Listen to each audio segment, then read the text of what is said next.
Hi everyone, आज हम करेंगे किया सेल्टॉस का ड्राइव रिव्यू। ये है इंजन स्टार्ट करने का बटन। तो इसका इंजन कितना वाइब्रेट करता है और इंजन कितनी आवाज करता है वो देख लेते हैं। Power is 115 PS and torque is 144। Turbo नहीं है, लेकिन पेट्रोल इंजन कैसा है और ये ट्रांसमिशन कैसा है इसकी हम डिटेल में कवरेज करेंगे इस वीडियो के अंदर। सबसे पहले तो इसका स्टीयरिंग का टेस्ट कर लेते हैं कि कितना लाइट है। एक चीज है जिसके ऊपर मेरा काफी फोकस रहेगा। पहली बात तो इसका सस्पेंशन, जो मैंने सुना है कि काफी स्टिफ है। दूसरी बात तो इंसुलेशन पे मेरी काफी ज्यादा अटेंशन रहेगी कि बाहर की आवाज गाड़ी में कितनी आती है। एंड तीसरी चीज कि जब भी किसी स्पीड ब्रेकर के ऊपर से या पॉट होल के ऊपर से या अंडुलेशन के ऊपर से, रम्बलर के ऊपर से जब गाड़ी जाती है तो कितना थर्ड का साउंड अंदर कार में आता है एंड टायर नॉइस कितनी है, क्योंकि ये शिकायत मेरी क्रेटा से थी। बाकी मैं इसको हाईवे पे भी लेके जाऊंगा एंड हाईवे पे भी आई विल ट्राई एंड सी कि इसकी एक्सेलरेशन कैसी है। बट ऑनेस्टली बेटर ज्यादा सेफ होता, हाथ बार बार स्ट्रेच करके यहाँ ले जाने की जरूरत नहीं पड़ती। ऐसा मुझे फील नहीं हो रहा, जैसे काफी रिव्यूज में मैंने देखा था कि क्रेटा का सस्पेंशन सॉफ्ट है, इसका स्टिफ है। अभी तक तो मुझे कुछ ऐसा फील हुआ नहीं।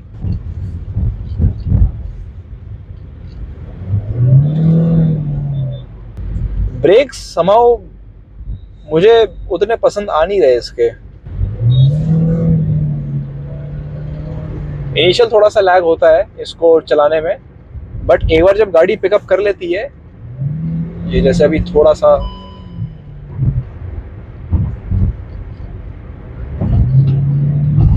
इनिशियली आप जब इसको एक्सेलेरेट करते हो उस टाइम पे आपको थोड़ा सा एक लैग फील होता है, but once the car picks up speed उसके बाद गाड़ी सिंक में होती है। इंजन नॉइज उतनी भी ज्यादा नहीं है। मुझे ऐसा लगता है कि हाईराइडर को जब आप फ्लोर करते हो बहुत ज्यादा तो उसका इंजन ज्यादा शोर मचाता है। आवाज तो इसका इंजन भी करता है बिकॉज वो फ्रीली रेव करता है before the transmission kicks in, but उतना भी नॉइजी नहीं है। स्टीयरिंग के अंदर ऐसा कोई डेड फील या प्लेन नजर नहीं आएगा आपको। मैं हल्का सा स्टीयरिंग अगर घुमा रहा हूँ तो गाड़ी रिस्पॉन्ड कर रही है। ब्रेक्स के अंदर भी ऐसा कुछ डेड पेडल फील तो मुझे नहीं आ रहा, बट बाइट फोर्स थोड़ी और ज्यादा होनी चाहिए थी ब्रेक्स में। अगर मैं बात करूँ बाहर की आवाज की, तो मैं एक बार शीशा नीचे करके देखता हूँ कि बाहर एक्चुअल शोर है कितना।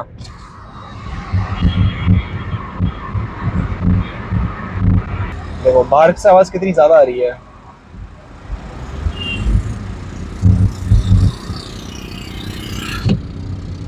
इसका इंसुलेशन क्रेटा से बेटर लग रहा है मेरे को, या क्रेटा से तो बेटर है, बिकॉज जैसे ही मैंने इसका शीशे नीचे करा ये बहुत शोर मचा रहा था ऑटो रिक्शा। मैं खास इसके साइड से इसलिए निकला था ताकि ये जो साउंड एमिटिंग ऑटो था इसकी आवाज का मैं कंपेयर कर सकूं कि शीशा ऊपर करके कितना साइलेंट होता है। तो केविन का इंसुलेशन क्रेटा से तो बेटर है। Quite surprising. अभी मैं फिलहाल यहाँ से यू टर्न लेने वाला हूँ एंड यू टर्न लेने के बाद इसकी स्टीयरिंग व्हील की रिटर्नेबिलिटी कैसी है एक बार वो देख लेंगे। देखें जरा स्टीयरिंग कैसा है इसका। स्टीयरिंग की रिटर्नेबिलिटी इको स्पोर्ट की बेटर है। थोड़ा सा घूमने के बाद एकदम स्पीड से वापस सेंटर में नहीं आया, थोड़ा सा वापस आया लेकिन थोड़ा टिल्टेड ही था, एकदम स्ट्रेट नहीं हुआ। अच्छा, इसके गियर बॉक्स में ना ये अभी डी पे है तो इसमें एक स्पोर्ट मोड भी है। फ्रंट डी मिस्टर ऑन कर देता हूँ, आगे थोड़ा शीशे पे फॉग जम रही है। एनीवे, तो इसके ट्रांसमिशन में ये डी मोड पे है फिलहाल।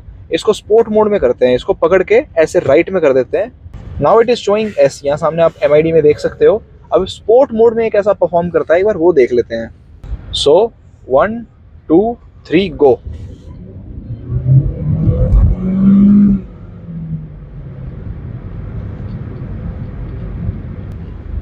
शायद इसके अंदर लैग थोड़ा सा कम है इन दी एस मोड।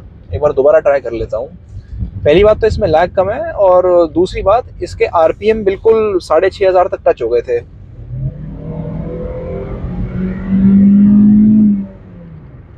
बहुत ज्यादा पुश नहीं करना चाहता मैं। अभी जैसे ये डी में है, अब जरा चेक करता हूँ कि इसमें लैग कितना है।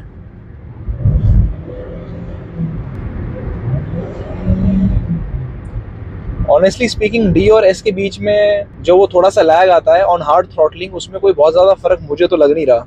जो मेन फर्क है वो ये है कि एस मोड में ये थोड़े ज्यादा आरपीएम तक आ जाता है इसका इंजन।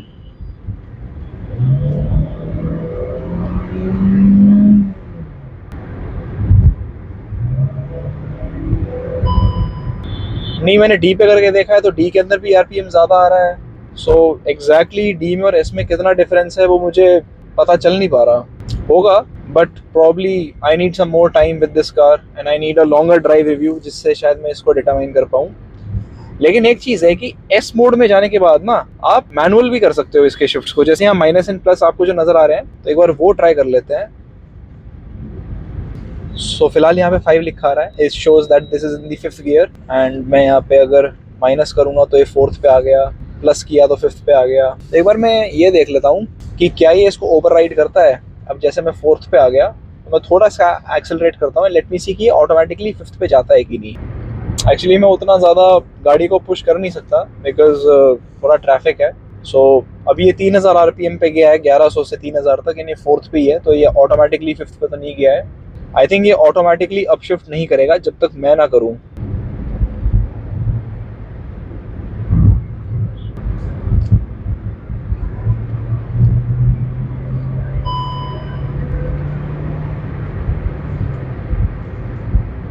तो ये अभी 6th गियर पे है और ये घटते घटते 50 kmph पे आ गई है। थोड़ा सा स्लो करता हूँ इसको। हाँ हो रहा है, डाउन शिफ्ट हो रहा है। अभी 5th गियर पे आ गया है, 4th पे आ गया। सो डाउन शिफ्ट ही ऑटोमेटिकली कर लेता है, लेकिन अप शिफ्ट के लिए मुझे खुद मैनुअल इंटरवेंशन करनी पड़ती है, ये अपने आप अप शिफ्ट नहीं करता। अच्छा, अब मेरे को इसको दोबारा अगर स्पोर्ट मोड में डालना हो तो ये नहीं जाएगा। अभी मैंने इसको प्लस और माइनस करना शुरू कर दिया ना, तो ये मैनुअली गियर शिफ्ट मोड में है। इसको दोबारा डी पे करते हैं, फिर दोबारा यहाँ पे लेके आऊंगा तो ये स्पोर्ट मोड में आएगा।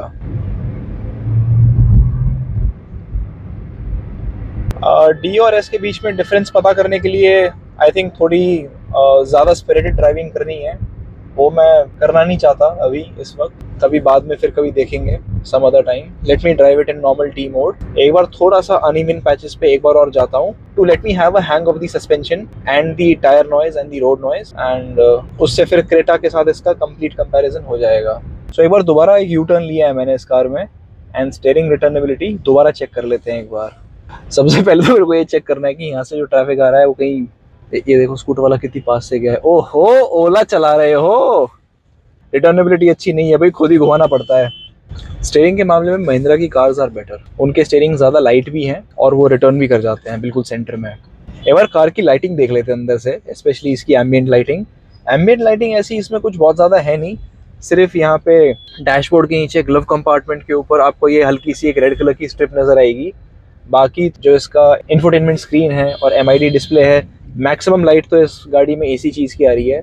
एसी के डिस्प्ले, नीचे गियर शिफ्ट के अंदर ये जो सिंबल है PDRN, इसमें लाइट आ रही है। पोर्ट्स में से लाइट आ रही है, एसी कंट्रोल्स में से लाइट आ रही है, बीच में हैजार्ड वार्निंग लाइट का स्विच है, इसमें लाइट है। एंड कमाल की बात ये है कि मैं सोच रहा था कि वो जो पावर विंडो का स्विच होगा that would be illuminated, but I don't think it is illuminated.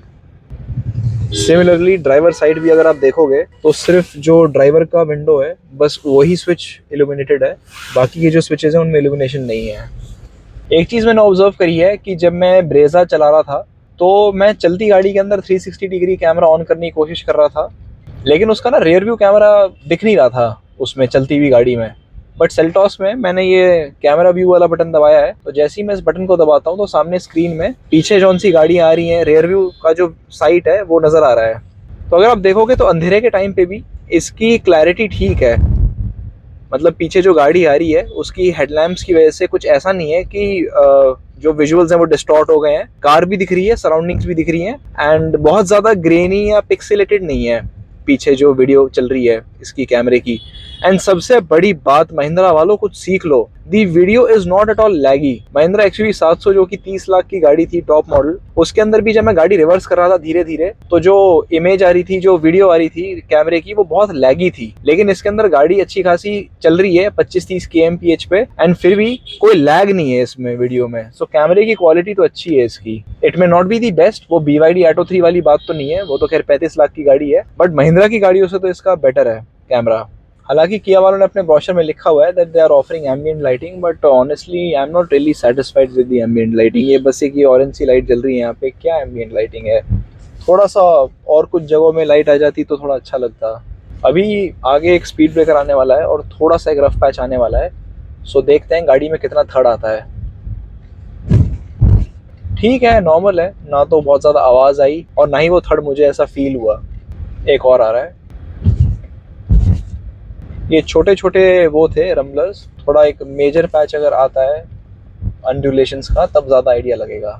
इसका जो ऑटो इलेक्ट्रोक्रोमिक मिरर है, दिस इज़ रियली हेल्पफुल। पीछे कोई भी लाइट आ रही है तो हल्का सा ग्रीन टिन जा रहा है इसमें, सो ऐसी कोई लाइट्स मेरी आंखों में लग नहीं रही है, वो जैसे आंखें चौंधिया जाती है ना, तो वो इफेक्ट बिल्कुल भी नहीं आ रहा। So this is a very helpful feature I would say. So हल्की हल्की सी अंडुलेशंस के ऊपर से गाड़ी जा रही है।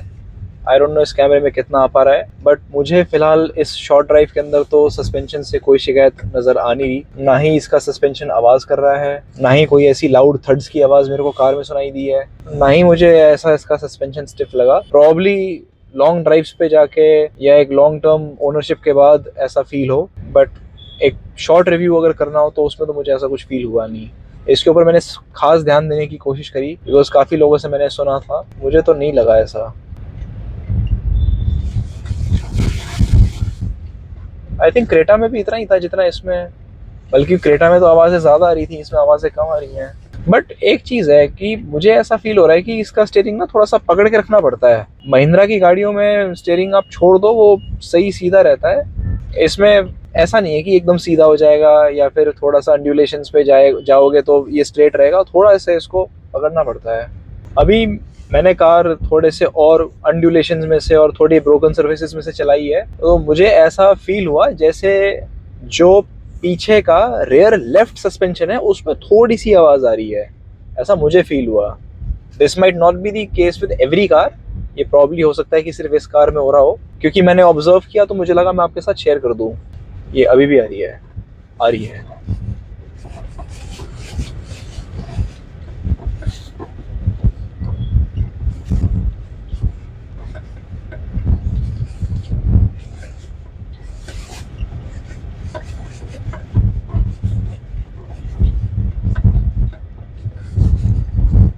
अभी मैं जब इस रफ पैच के ऊपर से गाड़ी ले गया तो मैं कंटिन्यूसली चुप था, क्योंकि मैं चाहता था कि आप लोगों को भी वो सुनाई दे। I am not really sure कि माइक ने कितना वो कैप्चर करा है, क्योंकि इस माइक के अंदर बाय डिफॉल्ट नॉइज कैंसिलेशन है, तो जब मैं कोई चीज़ बोलता हूँ तो ये मेरे ऑडियो को कैप्चर करने की कोशिश करता है और बैकग्राउंड नॉइजेस को काट देता है, इसलिए मैं शांत था। पता नहीं, ये तो खैर वीडियो जब रिकॉर्ड होएगी, जब मैं सुनूंगा तब मुझे पता चलेगा कितना इसने कैप्चर किया है, बट थी सस्पेंशन में आवाज़। सो ऐसा तो नहीं है कि कार का सारा ही सस्पेंशन आवाज़ करता है, चारों शॉक एब्जॉर्बर्स में से तो आवाज़ नहीं आ रही थी, सिर्फ पीछे से आ रही थी। दूसरी बात, टायर्स की ऐसी कोई आवाज़ नहीं आ रही थी। एंड थोड़ा सा ब्रोकन पैच के ऊपर से जब जाते हैं तो बहुत ज़्यादा लाउड थड्स आपको केबिन में नहीं सुनाई देंगे। इंसुलेशन भी इसका थोड़ा बेटर है, बस वो एक रेयर लेफ्ट सस्पेंशन वाला इशू है। आई थिंक मैं जो ओनर है इस कार के उनको बोल दूंगा कि जब वो नेक्स्ट टाइम सर्विसिंग के लिए दिखाएं तो वो इस चीज़ को एक बार सर्विस वाले से पूछ लें। अब हालांकि इस गाड़ी के अंदर बोस का प्रीमियम सिस्टम नहीं आता, आर्किमीज का सिस्टम आता है, लेकिन उसकी स्पीकर क्वालिटी कैसी है एक बार वो सुन लेते हैं। और तो और 3.54 लाख पर एनम तक की गारंटी रिलीज भी। इन्वेस्टमेंट सिर्फ 47.2 लाख से शुरू। Visit Spectrum at Metro Sector 7।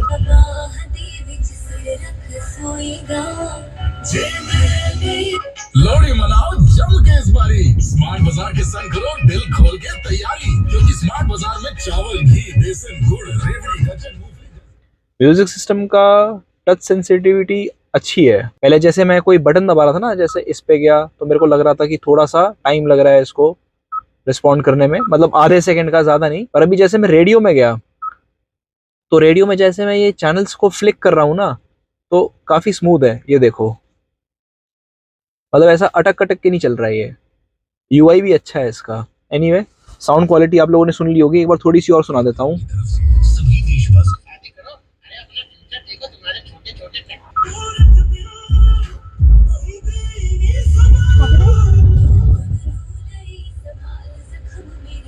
So overall मुझे तो कुछ ऐसा लग नहीं रहा कि हाय हाय इसमें बोस क्यों नहीं है। मुझे तो इसका करंट जो स्पीकर सिस्टम है और साउंड क्वालिटी है काफ़ी अच्छे लगे। So that's it for now, with this we end the drive review. I hope कि मैंने सारी चीज़ों को सेटिस्फैक्टरीली कवर कर दिया होगा। बाकी काफ़ी सारे लोग शिकायत करते हैं कि इस गाड़ी के हेडलैम्प का थ्रो अच्छा नहीं है, तो इस गाड़ी के हेडलैम्प के थ्रो को भी चेक करेंगे इन दी नेक्स्ट वीडियो। अभी के लिए सिर्फ इतना ही, चलो बाय।